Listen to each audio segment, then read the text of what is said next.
بسم اللہ الرحمن الرحیم۔ السلام علیکم محترم سامعین، میں ہوں امان اللہ محسن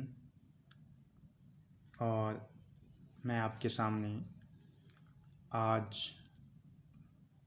جو افسانہ پڑھنے جا رہا ہوں وہ ہے لوگوفوبیا۔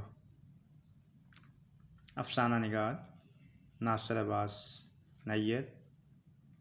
تو آئیے شروع کرتے ہیں افسانہ لوگوفوبیا۔ ویکینڈ پر وہ اپنے بیوی اور بیٹے کے ساتھ شہر کے سب سے بڑے شاپنگ مال میں تھا، جس کا افتتاح چند دن پہلے ہوا تھا۔ آج کل دو ہی بڑی خبریں ہوتی ہیں، کسی بڑے مال، کسی ایمپوریم، کسی بڑی نمائش کا افتتاح اور درجنوں لوگوں کا اچانک کسی مصروف جگہ پر مارا جانا۔ ان دونوں میں ضرور کوئی تعلق ہے جسے کوئی نہ کوئی بتائے گا اور وہ ایک بڑی خبر بنے گا۔ اس کی بیوی اور بیٹا ایک مشہور برانڈ کے کپڑوں کی دکان میں نئے ڈیزائن دیکھ رہے تھے۔ وہ دروازے کے باہر چہل قدمی کرتا ہوا ان کا منتظر تھا۔ اسے دکانوں کے اندر وحشت ہوا کرتی تھی۔ اسے لگتا تھا کہ کپڑوں، جوتوں، جیولری، میک اپ، کھانے پینے، الیکٹرانکس کی اشیاء، یہاں تک کہ کتابیں اور اسٹیشنری بھی اس کی طرف دھاوا کرتی ہیں اور اس کا سانس بند ہونے لگتا ہے۔ اسے کئی بار محسوس ہوتا کہ اگر وہ دکان میں زیادہ دیر رکا، چیزوں کو دیکھا، ان کو ہاتھ لگایا تو اس کی جون بدل جائے گی۔ وہ بھی ایک شے بن جائے گا۔ اسے جوتا، مشین، ٹائی، برگر، یہاں تک کہ کتاب بننے سے بھی بے حد ڈر لگتا تھا۔ اس ڈر کی نوعیت کچھ ایسی ہی تھی جسے اس نے 6-7 سال کی عمر سے کوئی 15 سال کی عمر تک محسوس کیا تھا۔ وہ اپنے گاؤں سے 4 میل دور دربار معصوم شاہ کے میلے میں جب پہلی بار گیا تو دوسری جماعت میں تھا۔ اس نے پہلی بار قبریں دیکھی تھیں۔ اس کے چچا نے بتایا کہ یہ مرنے والوں کے گھر ہیں۔ موت کا مطلب وہ سمجھتا تھا۔ کوئی 6 ماہ پہلے اس کا 2 دن کا بھائی مرا تھا۔ جب وہ مزار کے اندر داخل ہوا اور لوگوں کو دعائیں مانگتے دیکھا تو اسے شدت سے خیال آیا تھا کہ مزار کے گھٹے گھٹے ماحول میں اور اوپر سے اتنے لوگوں کے ہجوم میں پیر سائیں کا دم گھٹتا ہوگا تو کیا کرتے ہوں گے۔ تب سے وہ قبر میں جانے سے ڈرنے لگا تھا۔ وہ 9ویں جماعت میں تھا جب اس نے اپنے بڑے بھائی سے اپنے ڈر کا ذکر کیا تو اس نے کہکا لگایا اور ساتھ ہی ایک چپت اس کے دائیں گال پر لگائی۔ احمق! آدمی مرتا ہی اس وقت ہے جب اس کا سانس بند ہوتا ہے۔ لیکن اسے اس بات پر یقین کرنے میں کافی مشکل پیش آئی کہ قبر میں پڑے لوگ سانس نہیں لیتے۔ کوئی سانس لیے بغیر گھر میں کیسے رہ سکتا ہے؟ وہ سوچتا۔ اسے پختہ یقین تھا کہ قبر میں لوگ نہ صرف سانس لیتے ہیں بلکہ انہیں گرمیوں میں پسینہ بھی آتا ہوگا، اور وہ بعض چھوٹی قبروں کے پاس رک کر ان سے کافی ہمدردی محسوس کرتا تھا۔ آخر انہیں اتنے چھوٹے گھر کیوں دیے گئے ہیں؟ وہ یہ سوچ کر پریشان ہوتا۔ اسے کچی قبریں زیادہ اچھی لگتیں کہ ان میں کچھ نہ کچھ ہوا اور روشنی پہنچتی ہوگی، بس تھوڑا سایہ ہونا چاہیے ان پر، اسے خیال آتا۔ کہیں یونیورسٹی میں پہنچ کر اسے یہ بات سمجھ آئی کہ اس کا اصل مسئلہ یہ نہیں تھا کہ وہ موت کا مطلب نہیں سمجھتا تھا۔ اس کی الجھن یہ تھی مرنے کے بعد بھی آدمی زندگی اور زندوں کے ساتھ تعلق کیسے رکھ لیتا ہے، یا ایک زندہ آدمی مرے ہوئوں کے ساتھ ایک جیتا جاگتا تعلق کیسے قائم رکھتا ہے۔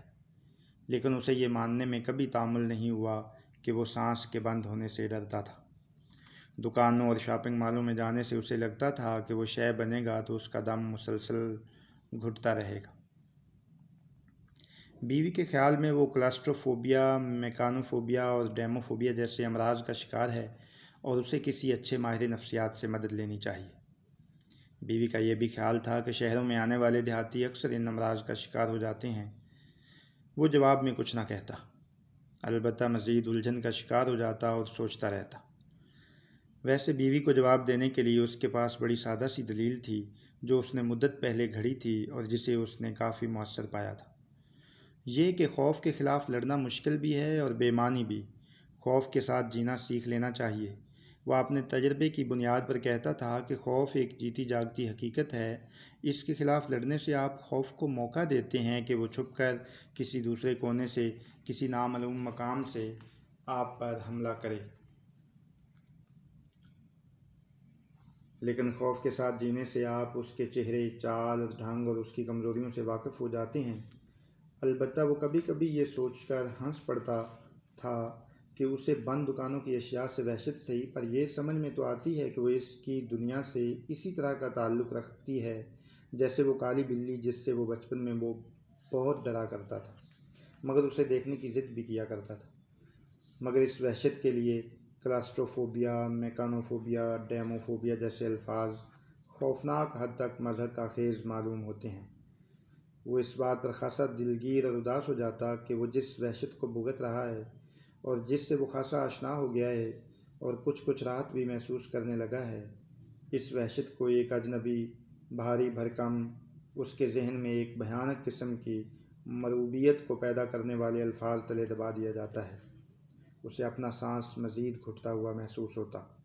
لیکن ایک اور بات بھی تھی، اسے چیزوں سے وحشت میں ایک قسم کی ماورائیت محسوس ہونے لگی تھی۔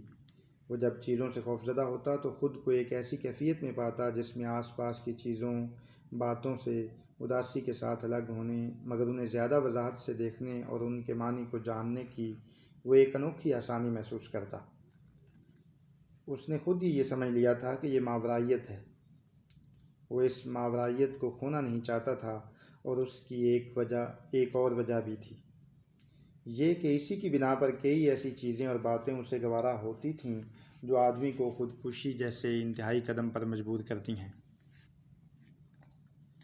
نفسیاتی اصطلاحیں اسے کس قدر خوفناک اجنبیت اور مضحک خیزی کا احساس دلاتی تھیں، اس کا ذکر اس نے ایک مرتبہ بیوی سے کیا۔ اس نے کہا کہ اوہو، پہلے کیا کم تمہیں روگ تھے کہ اور لگا لیے، تمہیں تو لوگوفوبیا اور بوفوبیا بھی ہے، تم لفظوں سے بھی ڈرنے لگے ہو۔ اس کے لہجے میں افسوس اور ہمدردی تھی۔ میں اب زبردستی تمہیں کسی اچھے معالج کے پاس لے جاؤں گی۔ اس نے بیوی سے جرح نہیں کی۔ دوسری طرف یہ سچ تھا کہ واقعی کچھ لفظ اس کے دل میں ہراس پیدا کرتے تھے۔ وہ جب بھی کوئی نیا لفظ سنتا تو اسے لگتا کوئی اسے اس کی گلی سے گھسیٹ کر کسی نامعلوم مقام پر لے جا رہا ہے۔ اسے فوراً وہ لوگ یاد آ جاتے جنہیں نامعلوم لوگ نامعلوم وجہ سے کسی نامعلوم مقام پر لے جا کر غائب کر دیتے تھے۔ ان میں سے کچھ واپس تو آ جایا کرتے تھے، مگر نہ ان کی شکل پہچانی جاتی تھی نہ ان کی شخصیت۔ وہ نامعلوم مقام پر غائب ہونے سے بری طرح ڈرنے لگا تھا۔ اس کے دل میں یہ ڈر بیٹھ گیا تھا کہ یہ جو نئے لفظ کسی آفت کی طرح نازل ہو رہے ہیں، وہ اس کے گھر میں، اس کی ذاتی زندگی میں بری طرح مداخلت کر رہے ہیں اور اسے بے گھر ہونے پر مجبور کر رہے ہیں۔ چیزوں سے وحشت کا تو وہ عادی ہو گیا تھا، مگر لفظوں کے ہراس نے اسے اندر سے ادھیڑ کر رکھ دیا تھا۔ کچھ لفظ چیزوں کی طرح ہی اسے محسوس ہونے لگے تھے، اور اسے لگتا تھا کہ اگر وہ انہیں برابر سنتا یا پڑھتا رہا تو وہ بھی اسی طرح کا ایک لفظ بن جائے گا اور باقی لوگوں کے دلوں میں ہراس پیدا کرے گا۔ اس نے یاد کیا کہ گزشتہ چند سالوں سے سینکڑوں نئے لفظ اس کے کانوں میں پڑے ہیں اور اس کی آنکھوں سے گزرے ہیں، بالکل ان بہت سی نئی چیزوں کی طرح جو بڑے بڑے اسٹوروں سے اس کے گھر میں پہنچنے لگی تھیں اور اس کی وحشت میں اضافہ کرنے لگی تھیں۔ وہ ان کی وحشت سے کچھ نہ کچھ کام کی چیز اخذ کرنے میں کامیاب ہو گیا تھا، مگر یہ نئے لفظ تو اس کے لیے ایک بڑی مصیبت بن گئے تھے۔ وہ انہیں بھلانے کی کوشش کرتا تو وہ مزید یاد آتے اور اپنے ساتھ مزید نئے لفظوں کو کھینچ لاتے۔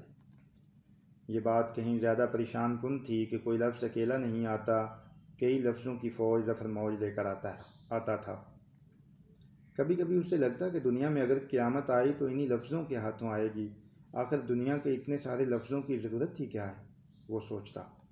وہ یہ بھی سوچتا، دنیا نیوکلیائی ہتھیاروں کو ٹھکانے لگانے کے بارے میں سوچتی ہے، مگر لفظوں کے سلسلے میں اتنی لاپرواہ کیوں ہے؟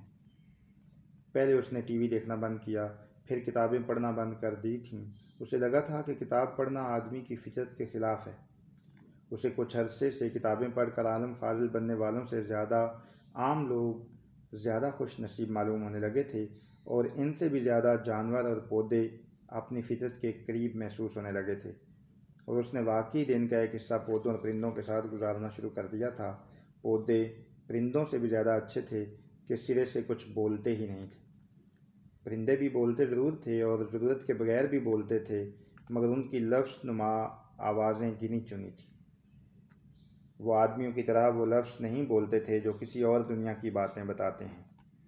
کتابوں میں کئی خرابیاں تھیں۔ بڑی خرابی یہ تھی کہ ان میں وہ باتیں ہوتی تھیں جو اس کی جانی پہچانی دنیا سے متعلق نہیں ہوتی تھیں۔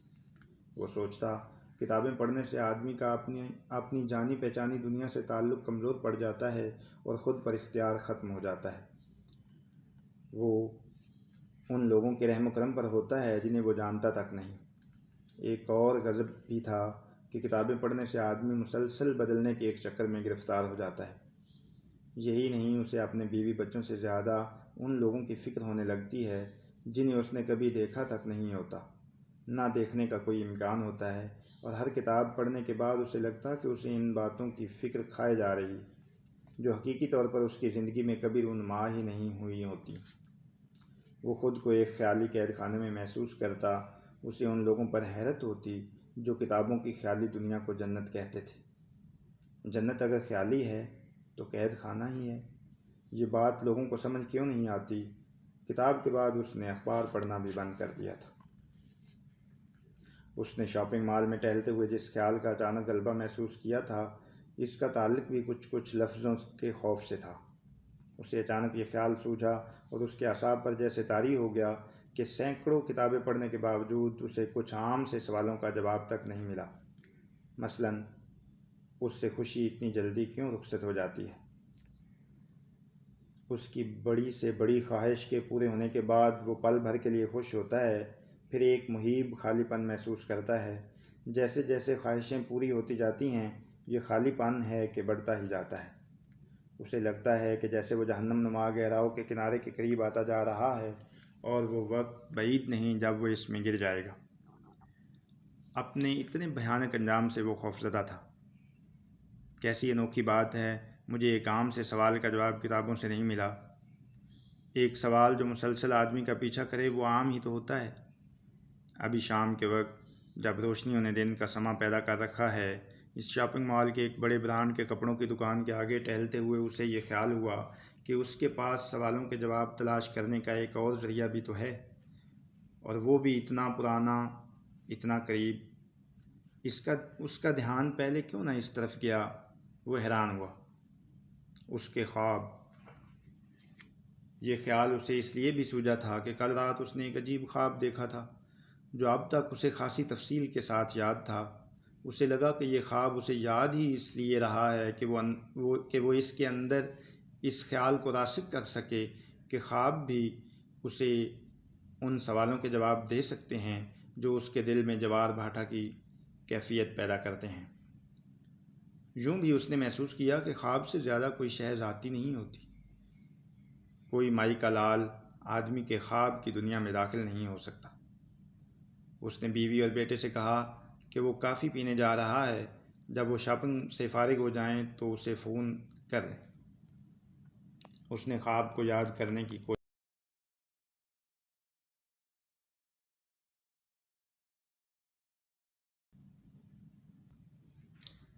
شام کا وقت ہے، وہ باہر نکلتا ہے، اکیلا ہے۔ کیا دیکھتا ہے کہ ایک بڑا سا سبز گھاس کا ٹیلہ ہے۔ اسے کچھ وہ ٹیلہ مانوس معلوم ہوتا ہے، مگر جو کچھ اس پر وہ دیکھ رہا ہے وہ اس کے خواب و خیال میں بھی کبھی نہیں آیا ہوتا۔ ٹیلے پر ایک بہت بڑی توپ نصب ہے جس کا رخ مشرق کی طرف ہے۔ کافی تعداد میں فوجی وہاں گھوم رہے ہیں اور جلدی میں لگتے ہیں۔ وہ آگے جاتا ہے۔ زمین پر جگہ جگہ موٹے موٹے تار اور پائپ ہیں جو شاید بارود سے بھرے ہیں۔ اسے یہ خیال آتا ہے۔ اسے یہ سب دیکھنے سے یقین ہوتا ہے کہ کوئی بڑی جنگ شروع ہونے والی ہے۔ وہ مزید آگے جاتا ہے۔ اسے صرف فوجی اور موٹے تار نظر آتے ہیں۔ اس شہر کا کوئی آدمی کہیں نظر نہیں آتا۔ وہ ڈھلوان پر آتا ہے، پھر سڑک پر۔ آگے کچھ گھر ہیں۔ وہ ایک گھر میں داخل ہوتا ہے۔ وہ ڈر محسوس کر رہا ہے، مگر اس ڈر کا مقابلہ کرنے کی مسلسل کوشش کرتا ہے اور یہ محسوس کر رہا ہے کہ وہ ڈر کے آگے ہتھیار نہیں ڈالے گا۔ وہ گھر میں اپنی مرحومہ والدہ کو دیکھتا ہے۔ دونوں کوئی بات نہیں کرتے۔ وہاں سے نکلتے ہیں۔ سڑک پر سے ہوتے ہوئے وہ ایک اور جگہ پہنچتے ہیں جہاں اس کی پہچان کے کچھ لوگ موجود ہیں۔ وہ ایک بڑی عمارت ہے، سب سہمے ہوئے ہیں، مگر سب کے چہروں سے عیاں ہے کہ یہ وقت بہت بھاری ہے، لیکن یہ گزر جائے گا۔ اس کے بعد اس کی آنکھ کھل جاتی ہے۔ یہ خواب یاد کرتے ہوئے وہ خود کو یقین دلا رہا تھا کہ خواب اس لیے سوال کا جواب دیتے ہیں کہ اس میں لفظ نہیں ہوتے، صرف تصویریں ہوتی ہیں، چہرے، منظر، عمارتیں ہوتی ہیں۔ کم از کم اس نے اب تک ایسے ہی خواب دیکھے تھے۔ لفظ سوچنے کی مشین ہے، مگر تصویریں دیکھنے اور محسوس کرنے کا ذریعہ ہیں۔ ایک لفظ کے اندر ٹھہراؤ نام کی شے نہیں، ایک تڑپتی مچھلی جیسی کوئی شے ہے، یا کوئی بے حد شرارتی جو کسی شے کو اس کے مقام پر رہنے نہیں دیتا۔ مگر تصویر سب کے لیے ایک جیسی ہوتی ہے، سوائے ان لوگوں کے لیے جو تصویر دیکھتے ہوئے لفظوں کی مشین چلاتے ہیں۔ خواب لفظوں سے پیدا ہونے والے خسارے کی تلافی ہیں، اس نے سوچا۔ اس خواب نے مجھے بتایا ہے کہ میں ایک بڑی جنگ میں مبتلا ہوں۔ میرے اندر بارود بھرے تار ہیں، مگر دن کی روشنی میں ان سے ناواقف رہتا ہوں۔ کسی بھی لمحے اس بارود پر میرا پاؤں آ سکتا ہے، وہ بڑی توپ کسی وقت بھی چل سکتی ہے، میری غلطی سے یا کسی اور کے غصے سے۔ وہ خواب کی اس اپنی مرضی کی تعبیر پر خوش ہوا۔ اسے لگا جیسے اس نے ایک بڑی گرہ کو کھولنے میں کامیابی حاصل کی ہو۔ کسی خوفناک حقیقت کا علم بھی آدمی کو خوشی دے سکتا ہے۔ کیسی انوکھی بات ہے! لیکن اگلے ہی لمحے اس نے محسوس کیا کہ یہ خوشی بھی بس پل بھر کے لیے ہے، پھر ایک نیا خلا۔ اس نے یہ بھی محسوس کیا کہ وہ ایک بار پھر لفظوں کے ذریعے سوچنے کی مشین میں پسنے لگا ہے۔ وہ خواب کی تصویروں کو لفظوں کے ذریعے دیکھنے اور سمجھنے لگا ہے۔ کیا لفظ سے آزادی کی کوئی صورت نہیں؟ کیا میں صرف تصویروں، منظروں کو دیکھ کر بس جی نہیں سکتا؟ یہ سوچتے ہی اس کے ذہن میں کچھ تصویریں بننے لگیں۔ اب لفظ تصویریں بھی بنانے لگے، مطلب تصویروں کی معصوم دنیا میں دخل دینے لگے، اور ان کے اندر بھی وہ تڑپتی مچھلی جیسی کوئی شے داخل کرنے لگے جو انہیں مسلسل بے چین رکھتی ہے۔ کیا آدمی کی یہی تقدیر ہے؟ کیا میری تقدیر یہی ہے؟ اس کے جواب میں لفظوں کی مشین مزید تیز چلنے لگی اور اس کا سر درد کرنے لگا۔ اس نے سامنے دیکھا، ایک جوڑا کافی پیتے ہوئے ایک دوسرے میں محو تھا۔ کیا دونوں جو دیکھ رہے ہیں اسی کو سوچ بھی رہے ہیں؟ میرے ساتھ تو ایسا اکثر ہوا ہے کہ میرا جسم کہیں ہوتا ہے، کسی جسم کے روبرو ہوتا ہے، اور ذہن کسی اور جسم کے لمس کو یاد کرنے کی کوشش میں ہوتا ہے، اور اس کا آغاز لازماً کسی نہ کسی لفظ سے ہوتا ہے۔ یہ تو چوہری مصیبت ہے۔ جسم، لفظ، خواب، خیال۔ اس نے کافی کے مگ کو انگلیوں سے محسوس کرنے کی کوشش کی اور اس کے ذائقے کو پوری طرح محسوس کرنا چاہا۔ اس نے کوشش کی کہ اسے کسی دوسری شے کا لمس اور ذائقہ یاد نہ آئے، لیکن اس کی کوشش ہی اس کی مصیبت بن گئی۔ وہ سرے سے لمس اور ذائقہ محسوس ہی نہ کر سکا، کیونکہ 5-7 خیالات بیک وقت یلغار کرنے لگے تھے۔ اصل مصیبت کی جڑ ہی یہی ہے۔ آدمی ایک لفظ سے جان چھڑانا چاہتا ہے تو ایک نیا لفظ آن وارد ہوتا ہے، ایک خیال سے خلاصی چاہتا ہے تو دوسرا خیال آن دھمکتا ہے، ایک عورت سے طبیعت گھبراتی ہے تو دوسری عورت کی طرف توجہ جاتی ہے، پھر اس سے بھی طبیعت اوبنے لگتی ہے۔ یہ سلسلہ لامتناہی ہے۔ کن گہری سوچوں میں گم ہو؟ ہم کتنی دیر سے تمہارے پاس کھڑے ہیں؟ اس کی بیوی بولی۔ کچھ نہیں۔ چلیں چھوڑیں، یہ بتائیں سترنگی کا یہ سوٹ کیسا ہے؟ وہ اشتیاق سے بولی۔ سترنگی؟ اوہ، میں کل ہی تمہیں ڈاکٹر کے پاس لے جاؤں گی، اب تم اس لفظ سے بھی ڈرنے لگے ہو؟ بیوی اس کا ہاتھ پکڑ کر اٹھاتے ہوئے بولی۔